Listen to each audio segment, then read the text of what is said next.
So ಹಾಗಿದ್ದಾಗ ಈಶ್ವರಪ್ಪನವ್ರು ಹೇಳೋ ರೀತಿಯಲ್ಲಿ ಯಡಿಯೂರಪ್ಪನವರೇ ಶೋಭಾ ಕರಂದ್ಲಾಜೆ ಟಿಕೆಟ್ ಕೊಡಿಸಿದ್ರು.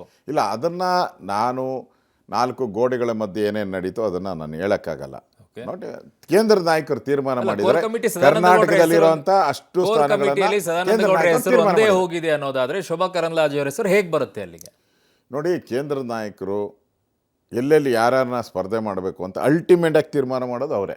ನಮ್ಮ ಸಜೆಷನನ್ನು ನಾವು ಕೊಟ್ಟಿದ್ದೀರಿ, ಸದಾನಂದ ಗೌಡ್ರೆ ಆಗಬೇಕು ಅಂತ ನಮ್ಮ ಸಜೆಷನ್ ಕೊಟ್ಟಿದ್ದೀರಿ. ಅಲ್ಟಿಮೇಟಾಗಿ ಅವರು ಅವ್ರದ್ದೇ ಆದಂಥ ಸರ್ವೆ ಇರ್ಬೋದು, ಅವ್ರದ್ದೇ ಆದಂಥ ಮಾನದಂಡಗಳೇನಿರ್ಬೋದು ಅದ್ರ ಪ್ರಕಾರ ಮಾಡಿದ್ದಾರೆ.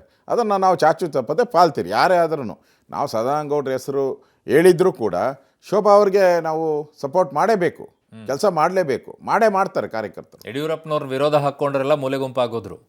ಇಲ್ಲ, ಆ ಥರದ ನೋಡಿ, ನಮ್ಮ ಪಾರ್ಟಿ ಯಾವುದೋ ವ್ಯಕ್ತಿ ಮೇಲೆ ಡಿಪೆಂಡ್ ಆಗಿರೋ ಪಾರ್ಟಿ ಅಲ್ಲ, ಇದು ಕೇಡರ್ ಪಾರ್ಟಿ. ಈಗ ಹಿಂದೆ ಪ್ರಧಾನಮಂತ್ರಿಗಳಾಗಿ ನಮ್ಮ ಬೇಕಾದಷ್ಟು ಜನ ನಮ್ಮಲ್ಲಿದ್ದರು. ಓಕೆ, ವಾಜಪೇಯಿ ಇದ್ದರು, ಈಗ ನರೇಂದ್ರ ಮೋದಿ ಇದ್ದಾರೆ.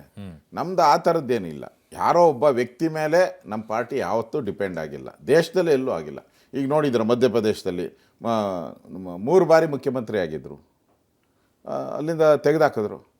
ನಮ್ಮ ಪಾರ್ಟಿಯಲ್ಲಿ ಎಲ್ಲರನ್ನೂ ಕೂಡ ಅಂದರೆ ಕೇಡರ್ ಬೇಸ್ ಪಾರ್ಟಿ ಅಂತ ಅದಕ್ಕೆ ಹೇಳಿದೆ. ಯಾವುದೇ ಸಂದರ್ಭದಲ್ಲಿ ಒಬ್ಬ ಕಾರ್ಯಕರ್ತನೂ ಕೂಡ ಮುಖ್ಯಮಂತ್ರಿ ಆಗುವಂಥ ಅವಕಾಶವನ್ನು ನಮ್ಮ ಪಾರ್ಟಿ ಕೊಡುತ್ತೆ. ವಿರೋಧ ಹಾಕ್ಕೊಂಡವ್ರನ್ನೆಲ್ಲ ಮೂಲೆ ಗುಂಪಾಗೋದ್ರು ಅಂತೇಳಿ ಇಲ್ಲ, ಆ ಥರ ನಮ್ಮ ಪಾರ್ಟಿ ಈಗ ನೋಡಿ ಕೇಂದ್ರದ ನಾಯಕತ್ವನೂ ಸ್ಟ್ರಾಂಗ್